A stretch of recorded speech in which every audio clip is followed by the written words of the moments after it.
Em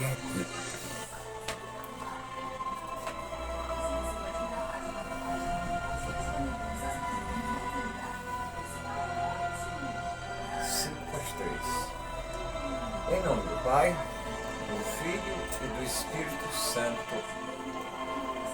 Irmãos e irmãs, sejam todos bem-vindos e bem-vinda ao canal São José, Primeiro Santo, para que nós possamos retomar nosso trabalho, a nossa tarefa, uma tarefa que me foi confiada e que eu pretendo levar ela avante.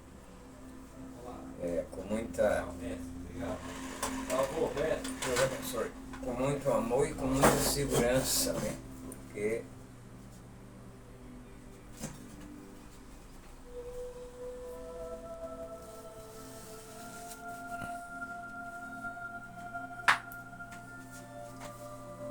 como vocês estão vendo, aqui nós temos bastante coisa. Nossa Bíblia está aqui, uma está aqui na frente, fora da que eu uso. Parece que a visão está um pouco baixa.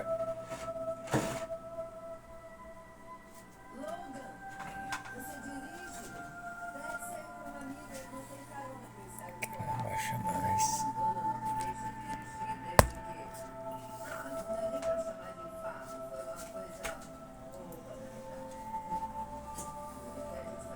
E nós começamos, aqui nós temos a Bíblia, depois tem os santos, de costume, porque nós pretendemos pregar o Evangelho de Jesus. Nós pretendemos levar aos nossos irmãos e às nossas irmãs a nossa fé intacta e completa. Mas, para começar, é preciso rezarmos. Vinde, Espírito Santo, encher os corações dos vossos fiéis, acendei neles o fogo do vosso amor, enviai o vosso Espírito, tudo será criado, renovareis a face da terra. Oremos, ó Deus, que instruísse os corações dos vossos fiéis com a luz do Espírito Santo, fazei que apreciemos retamente todas as coisas, segundo o mesmo Espírito, e gozemos sempre de sua consolação por Cristo Senhor nosso. Amém.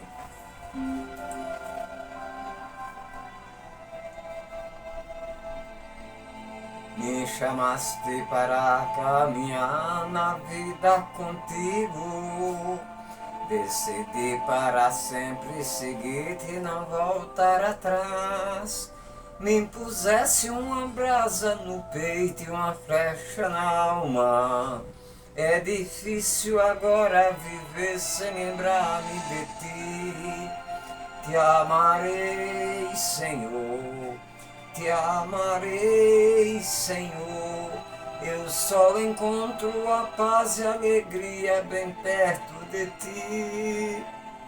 Te amarei, Senhor, te amarei, Senhor, eu só encontro a paz e a alegria bem perto de ti.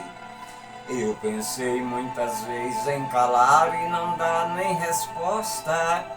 Eu pensei na fuga, esconder-me bem longe de ti, mas tua força venceu e afinal eu fiquei seduzido. É difícil agora viver sem lembrar-me de ti. Oh Jesus, não me deixe jamais caminhar solitário, pois conhece a minha fraqueza e o meu coração. Vem, ensina-me a viver a vida na tua presença, no amor dos irmãos, na alegria, na paz e união. Te amarei, Senhor, te amarei, Senhor, eu só encontro a paz e a alegria bem perto de ti. Te amarei, Senhor, te amarei, Senhor, eu só encontro a paz e a alegria bem perto de ti. Antes de eu ler o texto que nós vamos refletir agora, eu quero agradecer a 3 pessoas que se inscreveram nos últimos vídeos que eu gravei e convidando outros para se inscrever, porque não é muita inscrição, quanto mais, né? A gente pensa que é muita, não. Queria eu já estar com 100 pessoas inscritas no canal. Porque as inscrições, os inscritos é a base do canal. Né?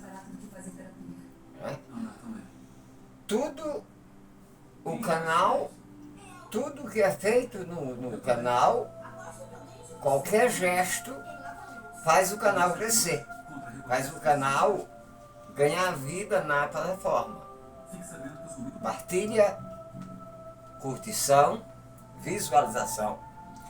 Só para vocês terem uma ideia de nossa visualização, que começou no tempo, nós estamos com 5.000 visualizações. É importante, mas o que faz mesmo a base, essas 3 pessoas que se inscreveram, e quem se inscreve, eu não vou ficar sabendo o nome porque eles ocultam, né? Por algum motivo. É como eu aqui, eu não falo onde sou. Algumas pessoas sabem porque a gente não é nenhum, nem tem interesse em ser famoso, mas não estou escondido, né? Mas a gente não pode divulgar, não posso trazer a pessoa aqui para a gente conversar, bater um papo na hora sobre a fé, porque são regras, tudo é regras da plataforma, nós temos que obedecer, certo? Então eu quero agradecer essas 3 pessoas que se inscreveram, isso foi dos vídeos que eu gravei sábado, né? Tomara que hoje se inscreva mais umas 5. O texto que nós vamos pegar é do mesmo livro, só que não é o mesmo texto, né?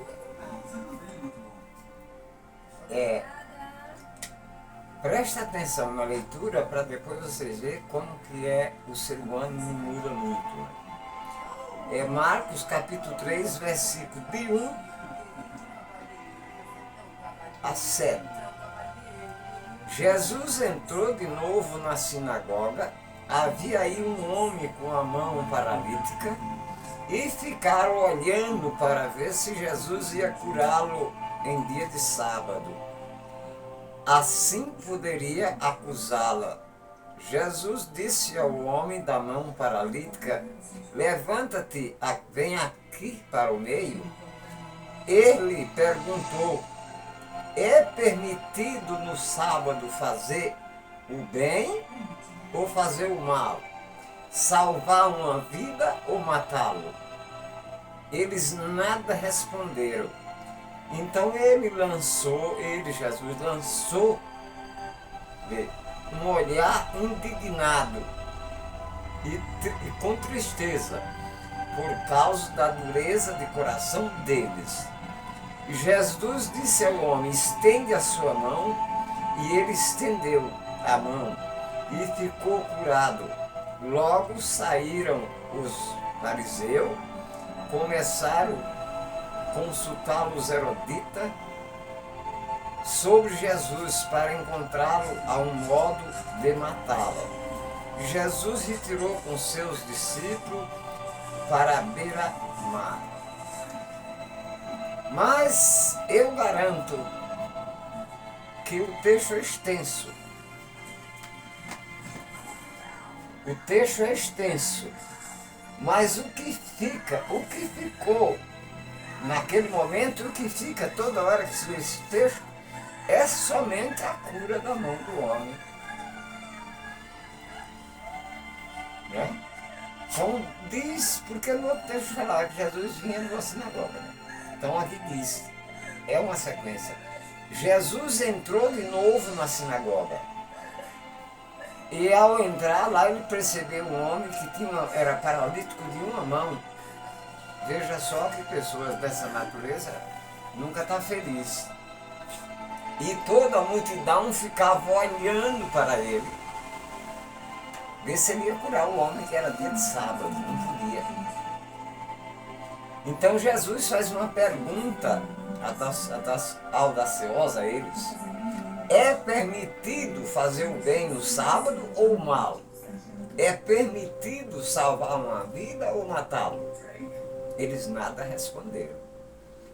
Então Jesus chamou o homem para o meio deles, diz: vem aqui para o meio deles. Ele veio, bem na frente, bem cercado de todos eles. Jesus curou o homem. E diz que Jesus lançou um olhar neles de indignação e ficou muito triste por causa da dureza de coração daquele povo. A pergunta é a mesma. Meu irmão e minha irmã, como é que está você? Não falo com relação à sociedade nem à sua vida particular.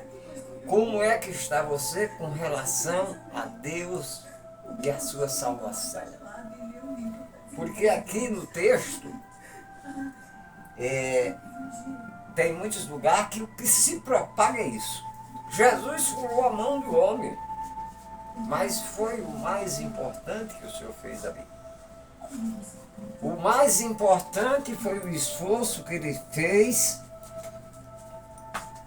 O mais importante foi o esforço que ele fez para ver se convertia aquele povo. E os apóstolos que estão junto com ele, vendo tudo, e foi assim que eles aprenderam com Jesus como é que Jesus agia.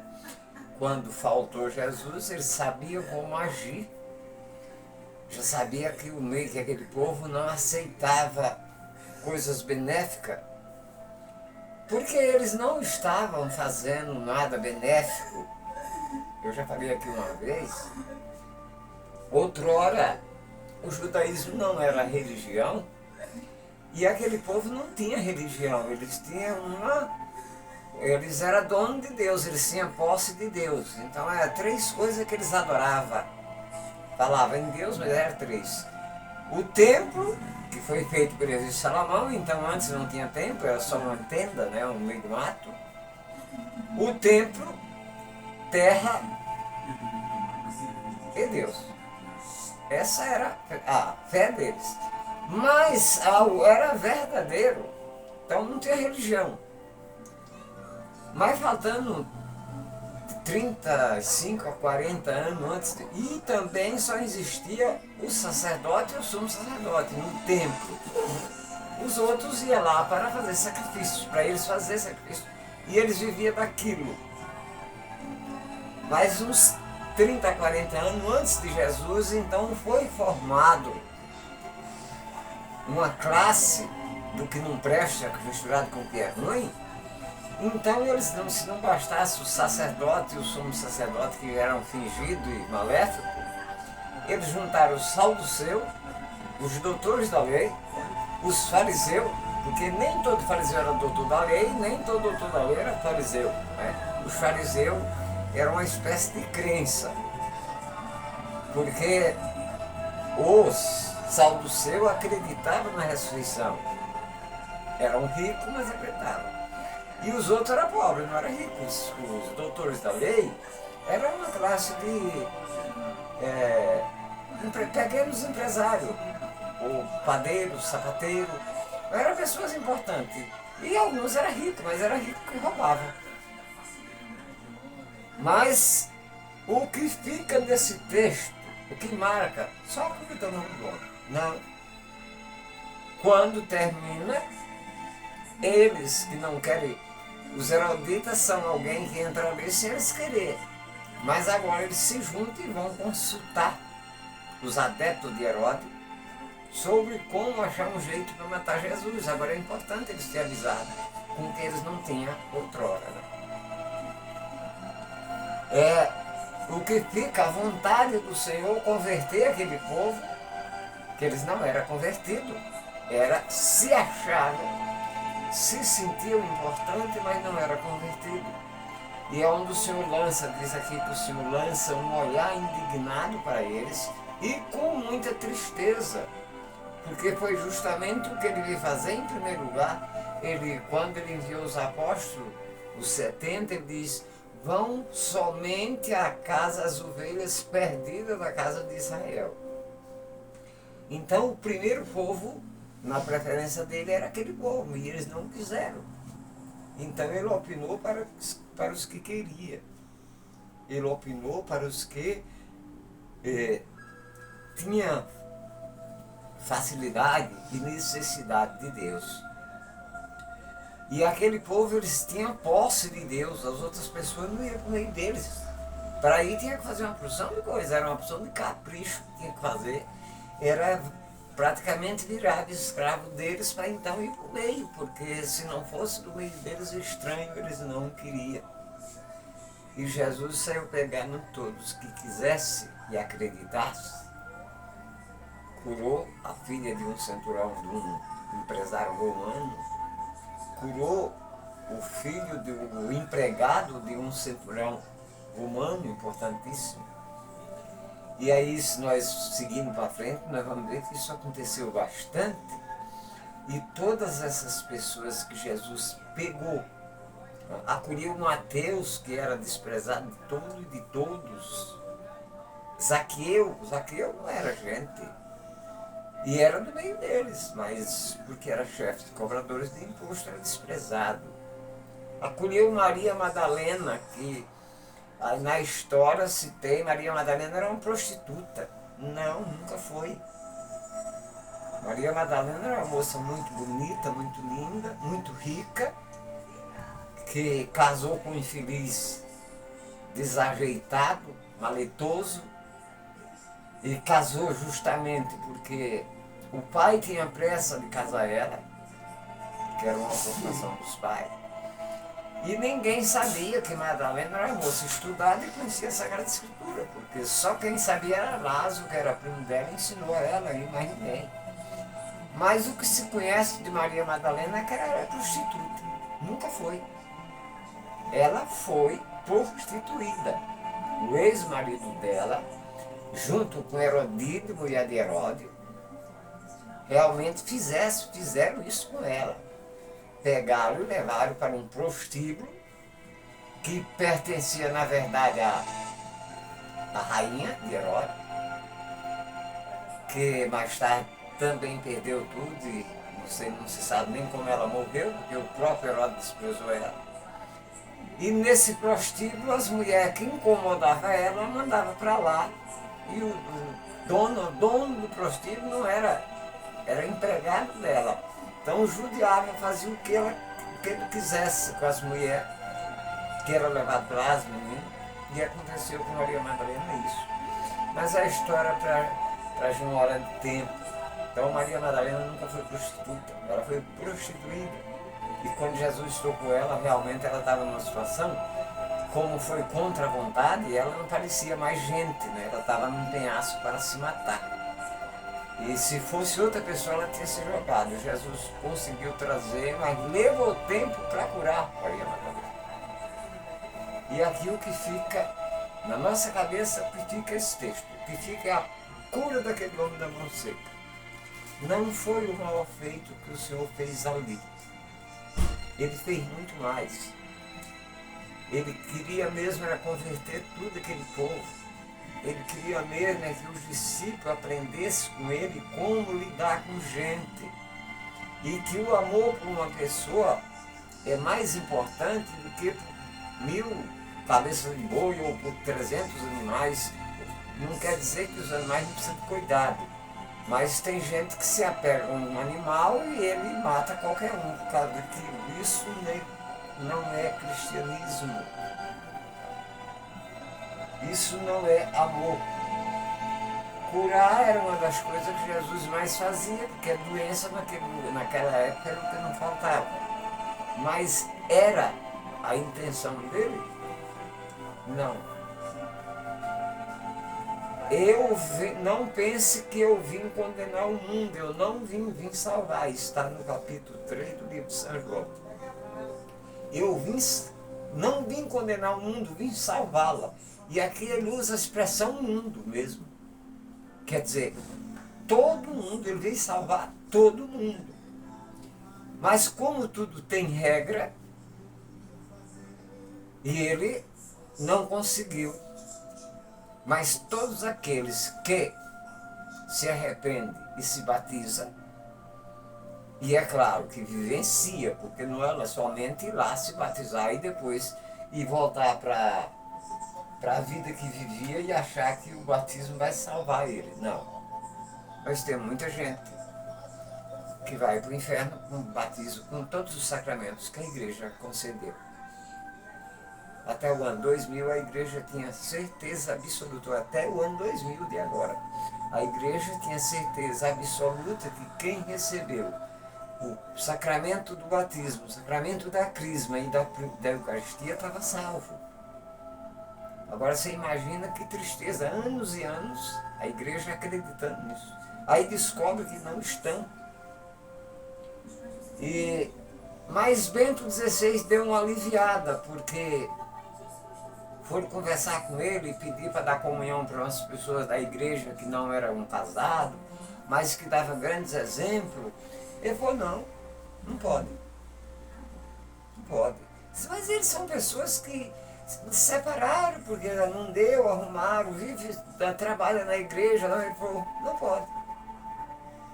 Mas se observou o Santo Padre, eles vão acabar saindo da igreja. Diz, deixa que saia.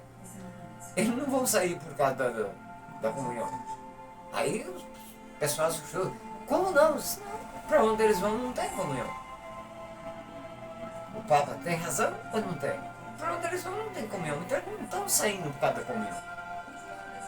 Eles estão saindo porque eles querem viver uma vida de farra e de baderna. E comungar. E não pode. Para acreditar em Jesus, você pode acreditar nele e fazer tudo que você quiser e me dar na teia. Para mim já não posso. Para mim eu já não posso, porque eu comecei a acreditar em Jesus de outra forma. E uso muito uma palavra de São Paulo, tudo me é permitido, mas nem tudo me convém. Tudo me é permitido, mas nem tudo me convém. Eu não gravo, não estou gravando, não estou indo no ar porque eu quero, porque é a minha paixão. Também. Mas o canal São José, Primeiro Santo, foi lá timidamente, ainda continua tímido, com o objetivo de evangelizar os batizados. Com o objetivo de trazer de volta. E não é para mim, eu indico o verbo lá para a igreja, onde você estiver, na sua igreja, não é para eu não vou fazer nada com vocês. Eu só estou aqui orientando, insultando, bajulando, para que você procure a sua igreja e bote a sua vida em dias. Porque eu dei catequese muitos anos, e como a minha preferência é adulto, e tem casos que é lamentável. Muitos casais viviam juntos há anos e anos. E a catequese é de primeira qualidade. Alguns vinham com desejo, vinham para crismar. Morando junto, para crismar. Então, mas para você crismar, se você está morando junto, você é batizado, eu sou, ele não é. Então, primeiro tem que se batizar. Depois os dois têm que se confessar. Os dois têm que fazer a primeira comunhão, para então crismar. E aí, consegui alguns e outros desistia. Mas o que mais me choca não é isso. É alguns solteiros e solteiras que vieram para botar a situação em dias, colocaram tudo, receberam os sacramentos, que não tinha nenhum. Depois de tanto ensino, de tanto conhecimento, depois de receber o sacramento, em vez de achar um rapaz e casar, em vez de achar uma moça e casar, não. Acha uma que não está em condições, se junta. Quer dizer, para que eles fizeram aquele sacramento? O capítulo que eu indico aqui sempre para que quem tem dúvida do que eu falo aqui sobre o sacramento de ser pérolas, no Evangelho de São Mateus, capítulo 7, versículo 6. Jesus diz, não dê aos cães o que é santo, não atire pérolas aos porcos. E ele continua. Se você der aos cães coisa santa, depois ele vem e te dilacera, ou seja, te morde, acaba com você. Se você atirar um colar no isqueiro do porco, ele vai fuçar, ele não sabe o que é aquilo. Não dê aos cães o que é santo, não atire pelos porcos. É o que eu mais já fiz na minha vida. Porque no momento que a gente está trabalhando com uma pessoa e que a gente percebe que ele não está interessado naquilo que você está propondo para ele, você tem que deixar de um lado, não pode ficar insistindo. Aqui a minha insistência é porque aqui eu sei que eu estou falando com muita gente, eu não sei tanto, e nem de que religião você é, e nem se você tem religião, nem se você acredita em Deus. Mas Santo Agostinho foi o maior ateu da face da terra, e não era só ateu, é que quem conhece o Santo Agostinho só conhece o santo, mas não conhece a porcaria que ele era antes de ser santo, né? São Cipriano também tinha pacto com o diabo, só que teve uma qualidade. No dia que o diabo não fez o que ele quis, ele mandou ele para o inferno e ele tomou outro rumo. E hoje é São Cipriano. Tem dois São Cipriano, né? Tem um que nunca foi maléfico, mas Cipriano foi maléfico mesmo, tinha pacto com o diabo. Mas o dia que o diabo não fez o que ele queria, foi então some para o seu inferno e não chega perto de mim. E botou fogo em tudo aquilo que ele tinha, e o conhecimento do homem sobre malignidade é imensa. E existe até hoje o livro de Cipriano, mas não é dele.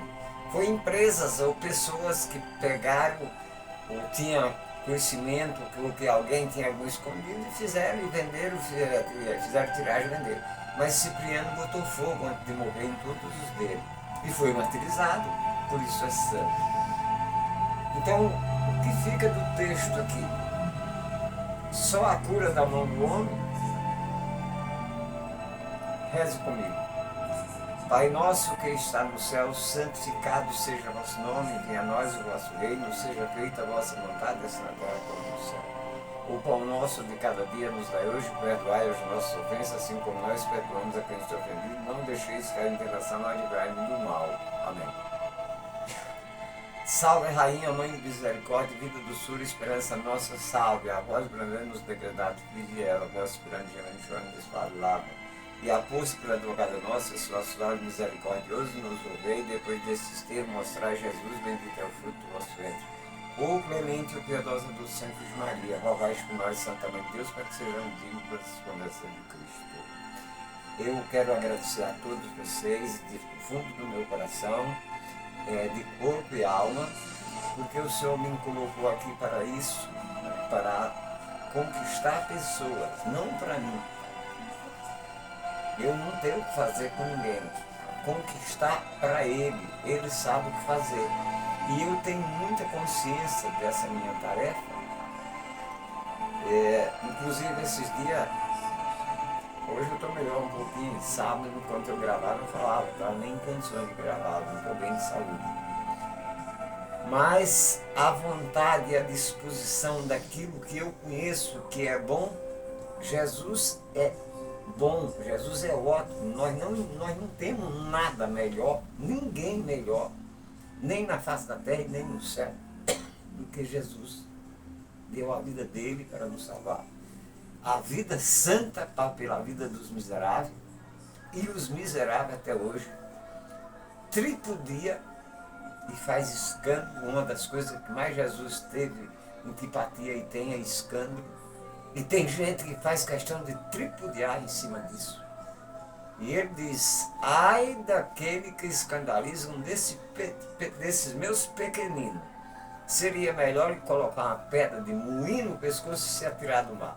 Sabe quantos quilos pesava uma pedra de moinho? 1000 quilos. Tanto ele gostava tanto de escândalo que ele falava isso. Ai daqueles que escandalizam desses pequeninos.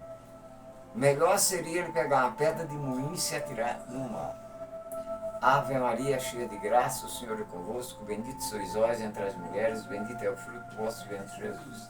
Santa Maria, Mãe de Deus, rogai por nós, pecadores, agora e na hora da nossa morte. Amém. Se eu te disser que as trevas me esconde, que não haja luz onde eu passar, pra ti a noite é clara como o dia, nada se oculta o seu divino olhar. Tu me tecesse no seio materno e definisse todo o meu viver. As tuas obras são maravilhosas, que maravilha, meu Senhor, sou eu. Para onde irei, para onde fugirei? Se sob o céu ou se me posto o abismo, eu te encontro lá. Para onde irei, para onde fugirei? Se está no alto das montanhas verdejante nos confins do mar. Tenham todos uma ótima semana. Não sei se está chovendo aí onde vocês moram, mas aqui está desde ontem, chove com uma beleza. Louvado seja Deus. Que Deus abençoe a todos vocês.